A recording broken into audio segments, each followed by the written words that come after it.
I am pleased to invite Holly Moore and Bruce Barkhouse from PwC to award the next champion.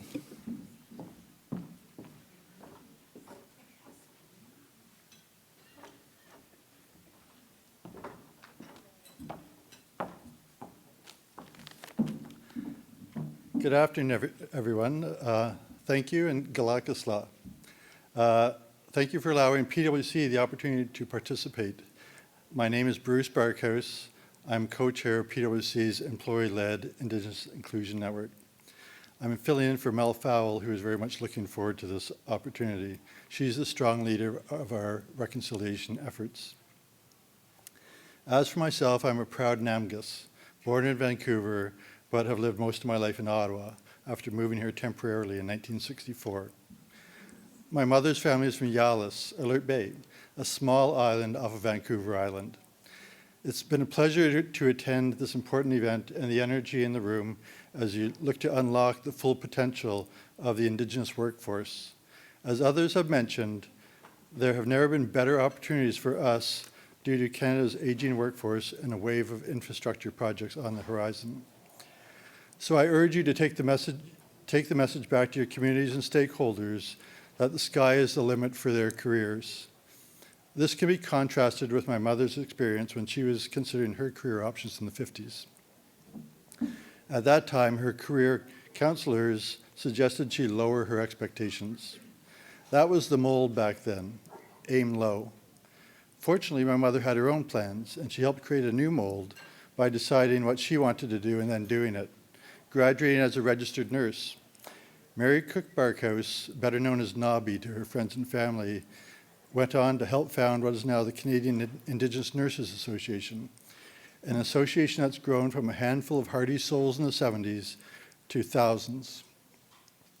Later on, she went to upskill herself again and open her own aesthetic studio, and then a third career in the public service. Current opportunities can also be contrasted with my grandfather's experience in the not too distant past, less than 100 years ago, who had to drop out of school to provide for his family when his father passed. Myself, as an engineering grad, software developer, IT architect, I highly recommend a career in IT. It's a good paying job for life and is accepting of a diversity and provides the opportunity to work anywhere in the world, including community. Holly and I have been trying to find Indigenous IT people for several years now, and clearly the demand far outstrips the supply. IT is a critical system in today's society that our communities need to own and control.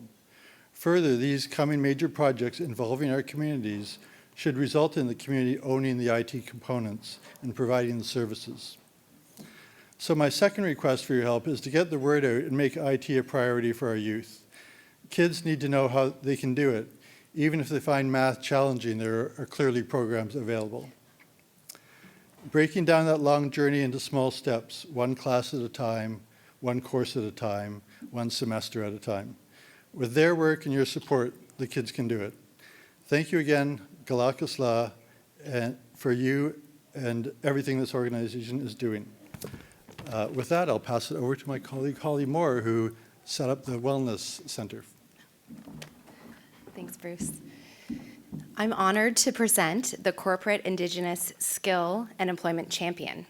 This award recognizes a corporation that has demonstrated exceptional leadership, commitment, and results in advancing Indigenous employment and skills development within their organization or industry. The award is going to Dave Tuccaro.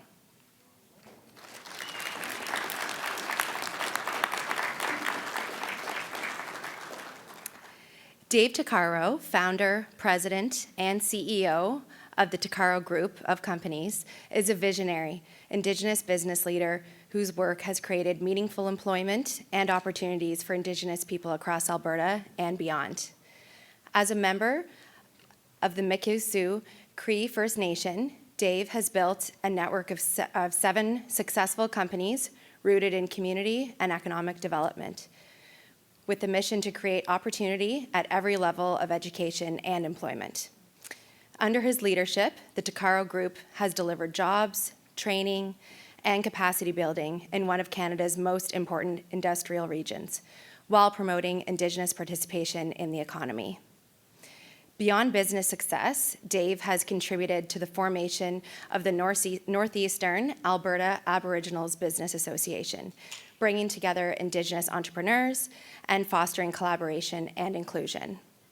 For his strategic commitment to inclusive workforce development and Indigenous economic empowerment, Dave Tuccaro exemplifies what it means to be a corporate Indigenous skill and employment champion.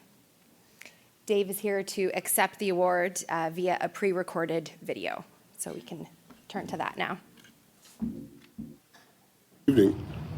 Thank you very much for that kind introduction. Such an honor for me to be chosen for this award. It's just so, you work along in your daily life and you don't work to gain any of these kind of awards. We work because it's our jobs, it's what we do, it's what we love doing. And then along comes an award like this, which is being, I guess, given to me from my peers or people that know me and, supported me and all the really good things in my business career. I have three really good examples of what can happen if we were all to hire young Indigenous workers. The first one is a young fella who came to me and started a welding apprenticeship and went through his whole education and eventually got his journeyman certification as a welder. And before too long, he left me and started his own welding company and has done really well. The second one is another young fellow who came to me and started with me as an apprentice heavy-duty mechanic. Got through all of his 3 or 4 years of apprenticeship and was got his journeyman certification as a heavy-duty mechanic. Worked with me for a little while longer and went off and started his own heavy equipment repair business, and he's done really well. Another individual is a guy who is fairly young who came to me and worked as an equipment operator, and before too long, he went through all of my pieces of equipment and went off on his own and started his own heavy equipment company. He started off with a D6 dozer and has probably over 100 pieces of equipment now and employs over 1,000 employees.